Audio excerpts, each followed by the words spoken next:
Habari ya mwaka mpya. Tunashukuru Mwenyezi Mungu kwa yote ametutendea, si kwa sababu ya mkono wa binadamu, ila ni kwa sababu ya mapenzi ya Mwenyezi Mungu. Anayeongea ni Pastor Samson. Hiyo jina lingine ngumu, sijui kama utashika. Samson, O-R-I-K-O, O-R-I-K-O, Samson Oriku, pastor wa Shanzu District. Nimeoa, nimebarikiwa na watoto wawili. Mingi mtajua tunapozidi kuendelea kwa kazi ya Mwenyezi Mungu. Ningependa niwasihi watoto wa Mungu, naomba tu siku 10 usikose, kwa sababu na imani kwamba Mungu atatenda jambo kwa maisha yetu. Tuko siku 10 ya maombi. Labda umetafuta kazi, labda kuna kitu inakusumbua kwa maisha yako. Tumwamini Mungu kwa siku 10, Baba wetu atatujibu. Tusiangaishwe na mambo ya ulimwengu. Ndipo tumeletewa isomo, ili kupitia isomo tujue kwamba Yesu yuko pamoja nasi. Tuombe. Tena Mfalme wa falme, umenileta hapa kwa ajili ya kazi yako. Ni kiumbe dhaifu asiyostahili. Baba, naomba nguvu kutoka kwako, unitumie tu kama chombo chako, ili baada ya Yesu tusonge karibu na wewe. Maombi ndio silaha, ndio nguvu ya watoto wako. Asante kwa siku 10 ya maombi. Tudhihirishie kwamba Mungu unatupenda, na imani Yesu hii wiki na wiki ya Mungu utatujibu kulingana na mapenzi yako. Ni kwa jina la Yesu Baba wetu. Siku ya leo inaongea kama mjue Yesu kama Mwokozi wetu aliye hai. Kwa nini tumeletewa hii somo? Ni kwa mimi na wewe tujue Yesu kama Mwokozi aliye hai. Sasa zingine unaweza kupata shida mpaka ujiulize, je, huyu Yesu yuko kweli? Maisha inaweza kwamba umefika mahali umekwama, uwezi songa mbele. Mpaka ujiulize, huyu Yesu yuko? Katika hiyo hali ya maisha ndio leo somo kama Yesu bado yuko hai. Ndio siku ya kwanza mjue Yesu kama Mwokozi wetu mwenye ako hai. Katika changamoto uliopitia, Yesu bado yuko hai. So mjue Yesu kama Mwokozi wako, kama Mwokozi wako. Tusibi Yesu alikuponya na wengine. Wanajua Yesu, wengine wanasema Yesu alikufa, bila alikufa akazikwa, mpaka leo ako hapa kaburini. Unaweza mwili yake iliibwa, lakini Yesu alikufa akafufuka. Baada ya siku 3 alifufuka, na alikaa miaka 40 days akiwa hapa.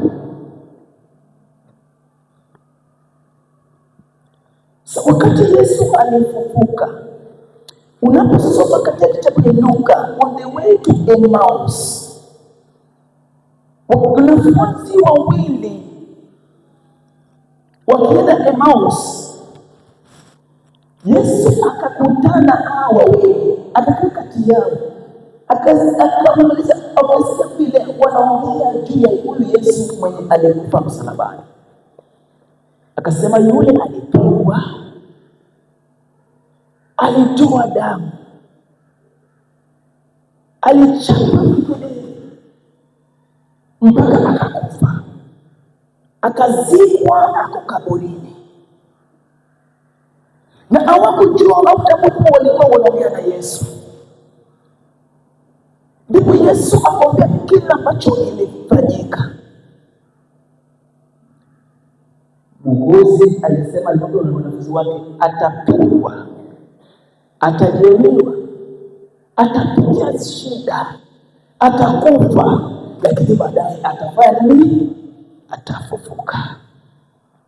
So wakati Yesu anaongea nao, ndio kumbe huyo ni nani? Huyo ndio Yesu. Sema yuko hai, nimefufuka.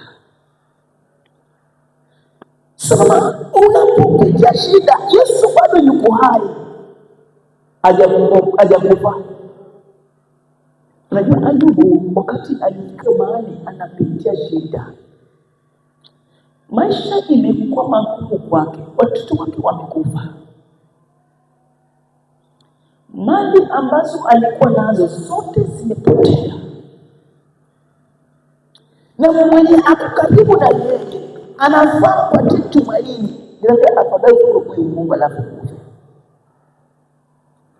Na Ayubu katika hiyo hali ya maisha, Ayubu anasema najua mtetezi wako bado yuko hai. Tunatangaza Yesu ambaye yuko hai. Nimekuja hapa kutangaza Yesu ambaye yuko hai mpaka siku ya leo, yuko hai. Mshiriki, usione kwamba maisha kwako imefika mwisho. Huyu Yesu bado yuko hai. Unajua Elijah ilifika mwisho, akasema Mungu Baba, watoto wako, watumishi wako wamekufa, mimi nibaki. Sitabii afadhali mimi alikufa. Kwa sababu maisha ilikuwa imemnyonga, amefika mwisho.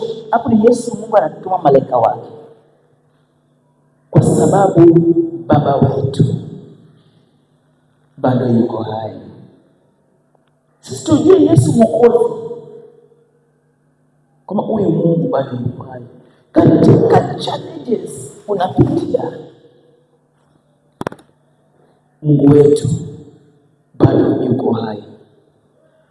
Unaposoma Zaburi, soma Zaburi 119, 119 verse 105 and 119 verse 105. Your word is a lamp. Yes. Neno lako ni taa ya miguu yangu na ni mwanga wa njia yako. Ni neno la Bwana ndio taa. Inamaanisha mshiriki, hatuwezi ishi bila neno la nani? La Bwana. Jana kuna wageni walitembelea kwako. Ilikuwa saa 6 hivi. Ilikuwa saa 4 ilikuwa saa 6. Ilikuwa saa 5. Walikuwa watatu, mama moja na walikuwa wazee wawili. Sasa kijana, uko na nafasi tuangalie mambo ya Biblia kidogo. Nikakubali, kwa sababu neno la Mungu ndio taa ya miguu yangu. Nikawatolea viti, tukaketi, tukaanza kujadili Biblia, kwa sababu hao ndio wakaanza kuongea, kujadili mambo ya Biblia. Wakaniambia, je, uko na Biblia? Niko na Biblia. Nikaleta Biblia yangu. Nisomea Ufunuo 14. Ufunuo 14. Tukasoma. Hii ulimwengu imejaa dhiki, tabu, lakini mbinguni ni raha.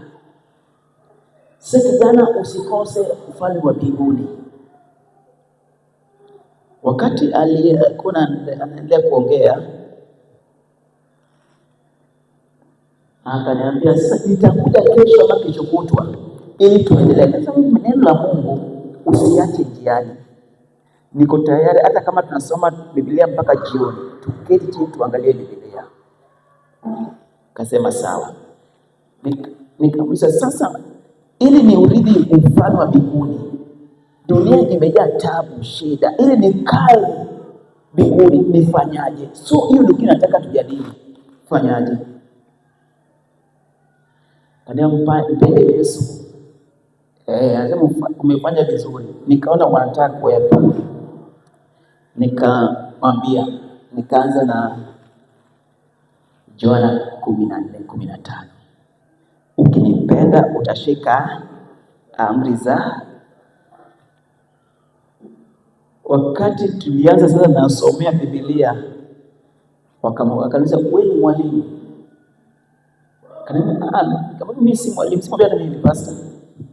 Kumbe ni our Jehovah Witness. Oja hao watu walikuja kwako mpaka Mwenyezi kama unajua Biblia, hivi ndio watakuacha. Tuligiza wakati wanaona niko mbele na Biblia, wakaamuka kwanza nitakuja kesho. Kuna mambo ya kesho. Unajua Paulo alipokuja Filipo, akamwambia, sasa si maji yako hapa, maji ndio haya, unibatizwe. Hakumwambia nitakuja kesho. Neno la Mungu don't postpone. Kwa sababu neno la Mungu ni taa ya miguu. Ya mahali unatembea, neno la Mungu linamulika, enda hivi. Ni taa ya miguu yangu, mahali unakanyaga, neno la Mungu inatusaidia tuone mbele. Unajua hata Yesu alitumia Biblia, akasema imeandikwa. Yote wakati shetani alikuwa anamjaribu, akamwambia imeandikwa. So neno la Mungu ndio taa ya maisha yetu. Binadamu tusiishi bila neno la Mungu. Wapendwa, hii dunia imejaa udanganyifu. Tukae kwa Biblia, tusome Biblia, kwa sababu neno la Mungu ndio taa ya miguu yangu na yako. Tuzidi kujua neno la Mungu. Ndio Daudi anasema neno la Mungu ndio taa ya miguu and the lamp of my feet. Napenda. Unajua Daudi huyu jamaa alipitia shida. Katika hiyo shida mpaka anaona wazazi wamemtenga, yeye ni mtu wa kuchunga, akili yake ni kuchunga. But Daudi anasema kwamba hata kama niko hivi, hata kama napitia shida, but I know. Anasema nijapopitia mabonde la kifo, mchungaji yuko pamoja. Ama unapopitia shida, bali Yesu yuko pamoja nasi.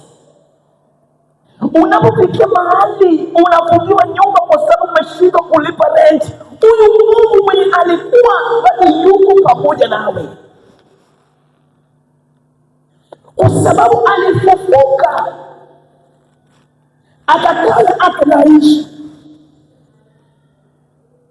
Ndipo wakati alikuwa anaenda mbinguni akasema, akawaambia wanafunzi wake, naenda lakini sitawaacha hivyo hivyo, nitawatumia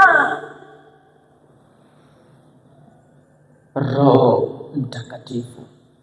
Ndipo Roho Mtakatifu ndiye inatuongoza. Roho Mtakatifu ndio anaongoza. Hii ni mbaya. Tunaposoma Biblia, Roho Mtakatifu ndiye inatuongoza kwa mambo yote.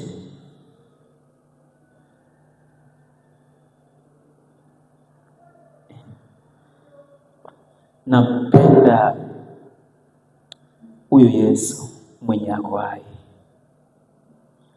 Unajua, unaposoma kitabu za Mathayo, hebu soma Mathayo 28:9. Wakati Yesu anatuma wanafunzi wake.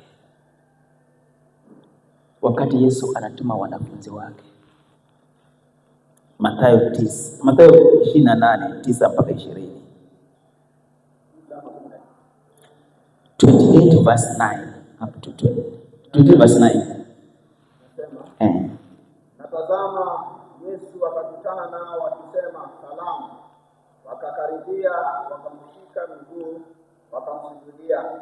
Kisha Yesu akawaambia, msiogope, enendeni mkawaambie ndugu zangu waende Galilaya, ndiko watakaponiona. Nao wale walipokuwa wakienda, tazama, baadhi ya askari waliingia mjini, wakawapasha wakuu wa makuhani habari za mambo yote yaliyotendeka. Wakakusanyika pamoja na wazee wakafanya shauri, wakawapa askari fedha nyingi, wakisema, semeni ya kwamba wanafunzi wake walikuja usiku wakamwiba sisi tulipokuwa tumelala. Na neno hili likijulikana kwa uwazi, sisi tutasema naye, nanyi tutawaondolea wasiwasi. Basi wakachukua zile fedha, wakafanya kama walivyofundishwa, na neno hilo likaenea kati ya Wayahudi hata leo. Awacha tu hapo.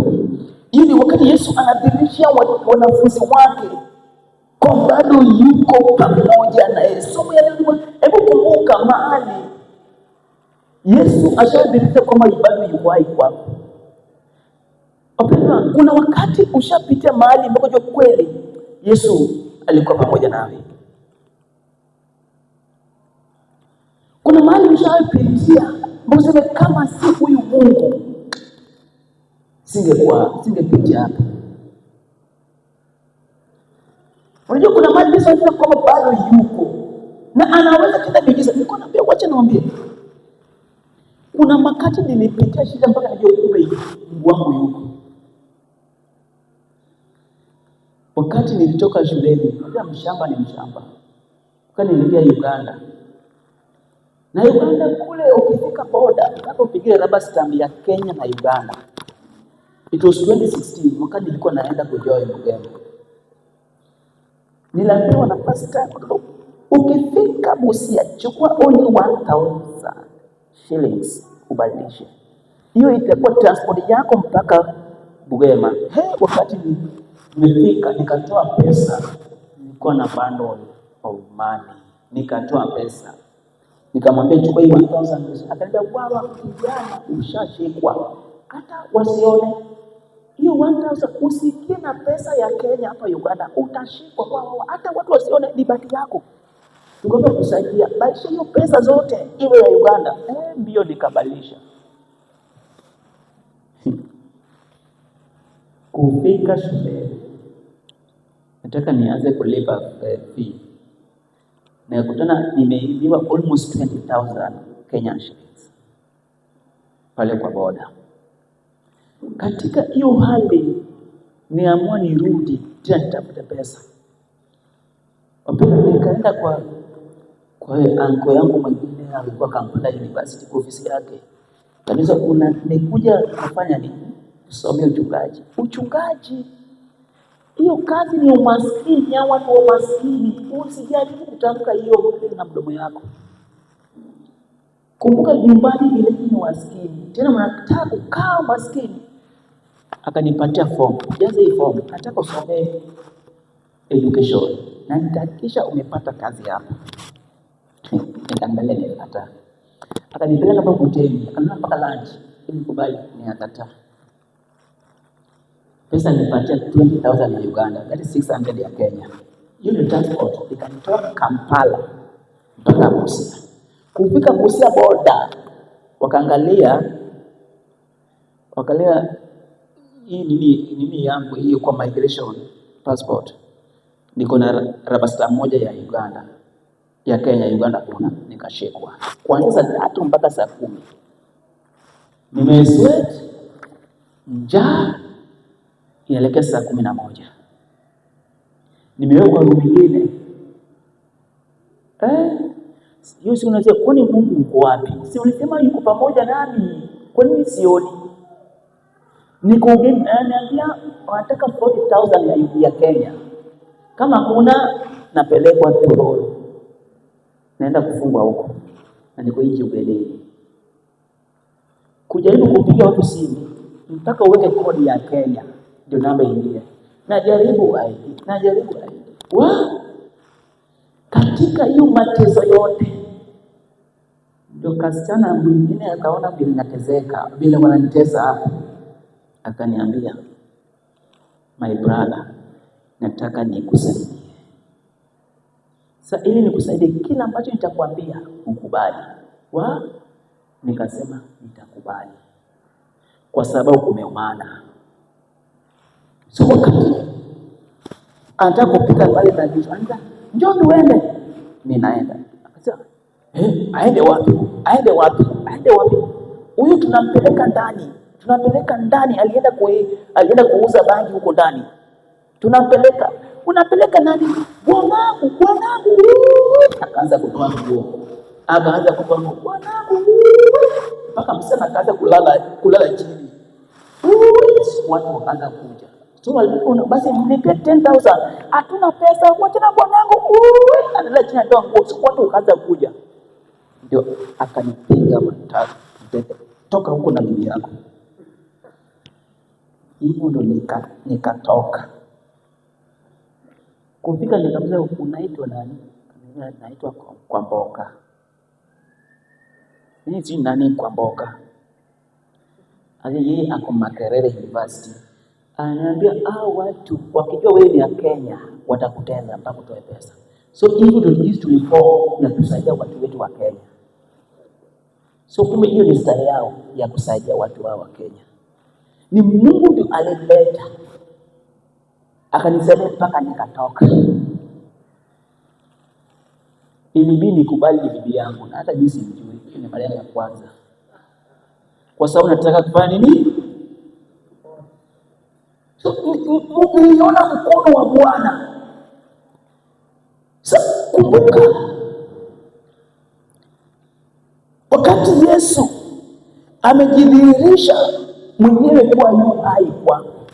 Kuna wakati utaona mkono wa Bwana.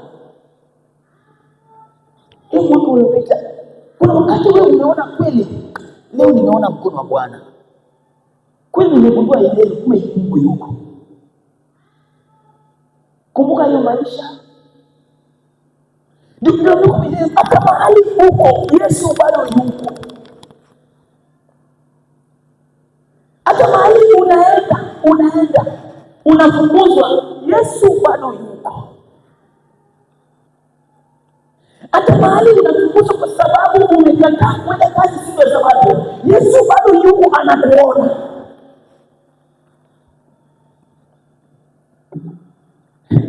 Mungu wetu bado yuko hai mpaka siku ya leo. Kwa sababu Mungu yuko hai, ndio maana nimetoka Mangweli mpaka nikafika hapa. Kama si yeye singefika hapa.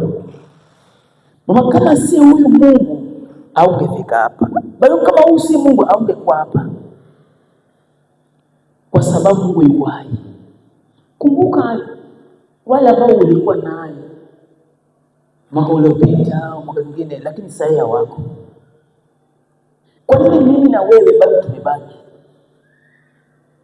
Yaani unapita unaona masanduku zimekogani kutoka mchari wanaenda.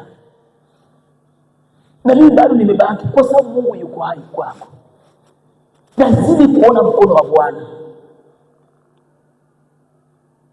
Kwa sababu dunia imejaa. Watu wapendwa, ajali imejaa kila mara. Sasa news ukitaka news afadhali watu usiangalie news.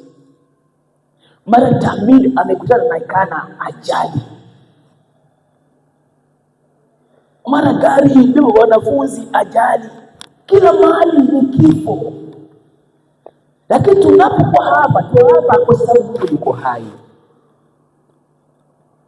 Tunazidi kuona mkono wa Bwana. Ellen White anasema hivi: kwa muda wa siku 40 Kristo alibaki duniani akiwaandaa wanafunzi wake kwa kazi iliyokuwa mbele yao na kuendelea kuwafafanulia kile walichokuwa wameshindwa kuelewa. Hadi wakati huo alizungumzia unabii wa kuja kwake, kukataliwa kwake na Wayahudi, pia kifo chake, akionyesha kuwa kila hatua ya unabii huu ilikuwa imetimia. Yesu anaongea juu ya kifo chake, anaongea wanafunzi wake, nitajua kwamba nitakufa, baada ya siku 3 nitafufuka. So anatoa wanafunzi wake, unapoenda ulimwenguni kote, enda ubiri juu ya kifo cha Yesu msalabani, damu iliyomwagika kwa sababu ya dhambi zetu. Tulijua mapigo alipata msalabani ili aokoe binadamu aliyepotea, ili mimi na wewe tuwe na uzima wa milele, ili tuende tutangaze kwamba Yesu alikufa msalabani, ili wakati unaenda kutangaza kifo cha Yesu, wanafunzi, utapitia shida, utapigwa, lakini unapopigwa ujue kwamba mimi bado niko na wewe.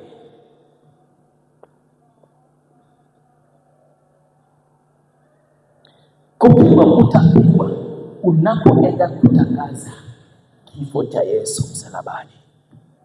Damu iliyotiririka msalabani ili okoe binadamu, kwa sababu Paulo anasema Warumi kwamba mshahara ya dhambi ni mauti.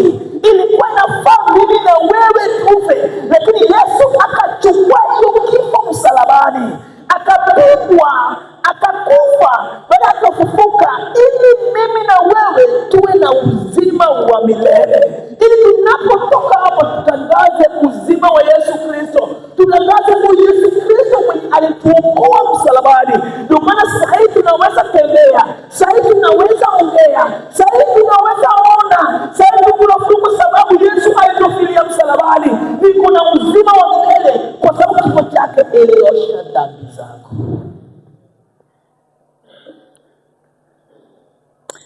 Niko hapo kwa sababu kifo cha Yesu msalabani. Niko hapo kwa sababu kifo cha Yesu wapi? Msalabani.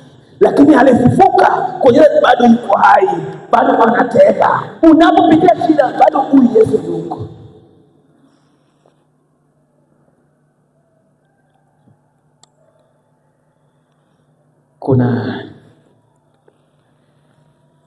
Kuna mtu napenda story zake. Huyu katika huko Amerika, kuna watu walikuwa wametoka Baptism Church wakaenda kule Amerika kutangaza kifo cha Yesu Kristo. Wakati walifika, kwa muda itaruhusu, wakati walifika, wengi walikataa Yesu Kristo, walikataa kifo cha Yesu Kristo. Walikuwa wanaabudu sanamu, mpaka chief anaabudu weka sanamu watu waabudu. Na huyo jamaa alipoabiriwa, aliposikia neno la Yesu, alikuwa juu ya kifo cha Yesu msalabani, akaokoka yeye na nyumba yake. Wakati alikubali Yesu Kristo, so kuanzia leo mimi nitatangaza Yesu Kristo aliyenifilia msalabani, na bado yuko hai. Wakati alitangaza msimamo wake, chief akamwita kwa ofisi yake, akamwambia, nimesikia kwamba wewe unaasi dini yetu, umekataa kuabudu sanamu yetu. Ni ukweli? Akamwambia, nishajua ukweli, nitatetea Yesu Kristo. Chief aliposikia hivyo, chief akakasirika, Kama umekataa, leo ni siku yako ya mwisho, wewe na familia yako. Alikubali akufe kwa sababu ya Yesu Kristo. Wakati chief anataka kumshoot, akamwambia naomba tu niimbe wimbo moja. Akaanza kuimba, I am decided to follow Jesus. I am decided to follow Jesus. I am decided to follow Jesus. No turning back. Wakati anamwambia I have decided to follow Jesus, no turning back, sitarudi nyuma tena, nimeamua kutangaza huyu Yesu. Chief aliposikia akakasirika, akachukua mtoto wake wa kwanza akampiga risasi, akaanguka, damu ikiwa inamwagika. Akamwambia yeye na mtoto wake wa mdogo na bibi yake, kanyaga damu. Wanakanyaga damu ya mtoto wake, wanakanyaga damu. Wanasema bado utaendelea kutumikia huyu Yesu wako. Anasema nitaendelea. Kama unaendelea, akaita mtoto wako wa pili, simama hapa na kuuliza, bado utaendelea kutumikia Mungu? Nitaendelea. Akaimba namba 2 akasema, though no one joins me till I will follow. Though no one joins me till I will follow. Though no one joins me till I will follow. No turning back. Wakati chifu bado unaimba, akashuka mtoto wa pili, damu akaanguka. Wote wawili damu inamwagika, anakanyaga. Yeye ndio wanakanyaga damu ya watoto wao, kwa sababu ametangaza msimamo yake ya Yesu Kristo. Anasema kwamba anajua Mungu wangu bado yuko hai, siwezi kana huyu Yesu mwenye alinifilia msalabani. Alikubali kupigwa, alikubali watoto wake wakufe, bado amesimama imara. Ni ukweli. Umeona watoto wako wamekufa, bado utaendelea kuabudu Mungu. Akasema nitaendelea kusimama na Mungu wangu. Akaita bibi yake, simama hapo, unaona sasa nitamaliza, kama nitatangaza huyu mshindi wa Yesu Kristo. Akaimba song namba 3, anasema they cross before me, the world behind me. They cross before me, the world behind me. They cross before me, the world behind me. No turning back. Wakati no turning back, akaona bibi yake akashindwa, anakufa, wote wakiwa damu inamwagika chini. No, this is not something normal. Huyu jamaa ako normal kweli. Wacha niwaambie, katika mapigo yote alipitia, katika hiyo leo watu usaini wa Kristo wanatangaza injili ya Yesu Kristo kwa sababu ya msimamo yao. Jamaa wapendwa, hata kama damu ilimwagika, lakini alisimama imara kwa sababu Mungu wetu bado yuko hai. Ndio maana somo ya leo tumeletewa ili mimi na wewe, Yesu asema tuwe mashahidi wake. Unaposoma hiyo Matendo ya Mtume chapter 1 verse 1 mpaka 3, hiyo utasoma huko nyumbani. Nasema akaongezea, nanyi ndini mashahidi wa mambo haya, mashahidi wa Yesu Kristo, mashahidi kwa sababu uliona Yesu, kila ambacho Yesu alikuwa anafanya hapa duniani. Sasa uwe mashahidi wa Yesu Kristo, enda ukatangaze huyu Yesu Kristo, kwamba Yesu Kristo bado yuko pamoja nani. Wapendwa, hata kama unafutwa kazi kwa sababu umesimama na Yesu Kristo, bado yeye bado yuko pamoja nasi.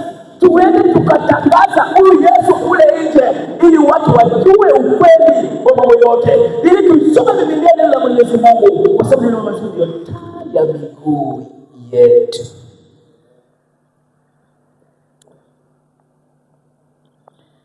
Unaposoma Timotheo, naomba usome Timotheo wa pili 1:12. Ndio tuingie kwa maombi.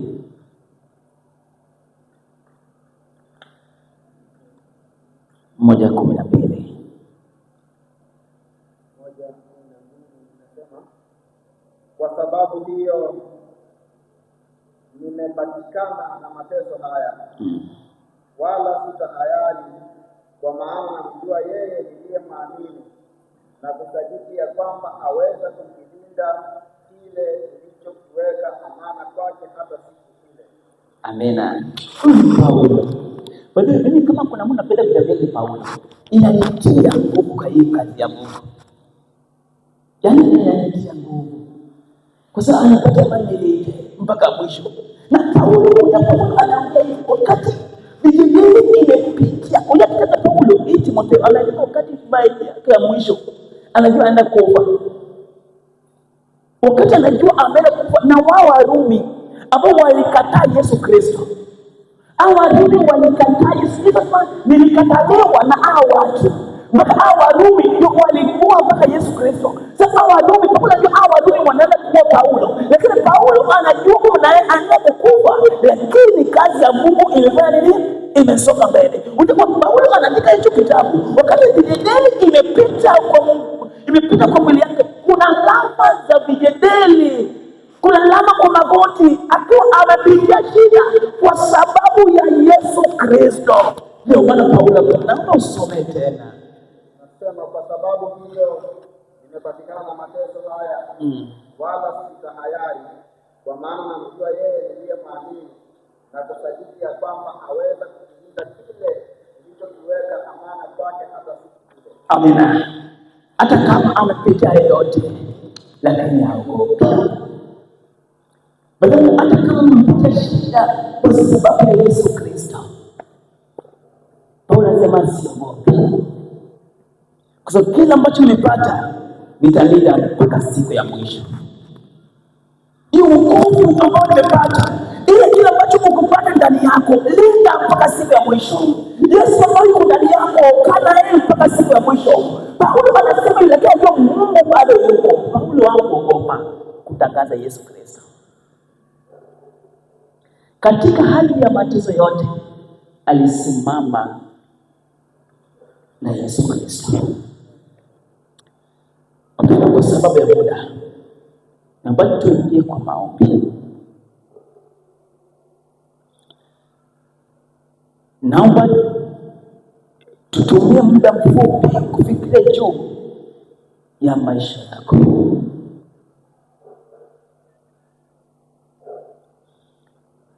Mwambie Mungu, baadhi Bwana Yesu amekuonesha kwamba yeye yu hai. Uchukue muda wako kwa wakati wako wa maombi. Mtajie mahali ambao umeona mkono wake. Mimi ningeweza kutaja building mahali nimeona mkono wa Bwana. Sasa tunapoenda kwa maombi, taja, mwambie Yesu njia zote ambao umeona mkono wake, ambao umeona kweli Yesu yuko kwa maisha yako. Na unapotaja, mshukuru na endelee kukaa na wewe katika hiyo hali. Mshukuru Mungu kwamba Yesu Kristo amedhihirisha mwenyewe kupitia kwa majibu ya maombi kama Mwokozi aliye hai. Sasa naomba tutaka kuingia kwa makundi. Tunaanza kila mtu utaje yai